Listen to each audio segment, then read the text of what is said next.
میں national assembly گیا ہوں تو میں نے پتہ کیا تو وہ کام کون ہے، تو پتہ چلا کہ جو سیکرٹری ہے نیشنل اسمبلی کا تو 11ویں دفعہ جو ہے ایکسٹینشن دے کے سیکرٹری کی سیٹ پہ بٹھایا گیا ہے. جو دوسرا سیکرٹری ہے جو ایڈمنسٹریشن کا ہے اس کو 7ویں دفعہ ایکسٹینشن دی جا رہی ہے. تو میں نے کہا یہ تو ہمیں جدھر ایوان میں لوگوں نے بھیجا ہے وہاں پر پہلے سے ہی اسپیکر نیشنل اسمبلی جو ہیں ان کے بارے میں علم ہوا کہ انہوں نے انتہائی ناجائز بھرتیاں کی ہیں قومی اسمبلی میں.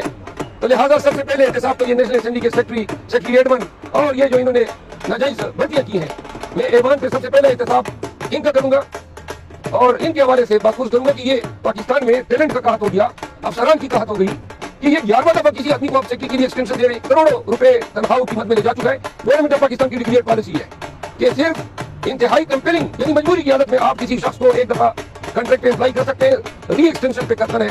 علم نہیں ہو رہا ہے کہ یہ 11ویں دفعہ اس سیکرٹری کو کس طرح دیا گیا. اسی طرح سیکرٹری ایڈمن جو کوئی ڈی ایم جی افسر ہے وہ حضرت بیٹھے ہوئے ہیں. تو لہٰذا سب سے پہلے انکاؤنٹر جو ہوا وہ بھی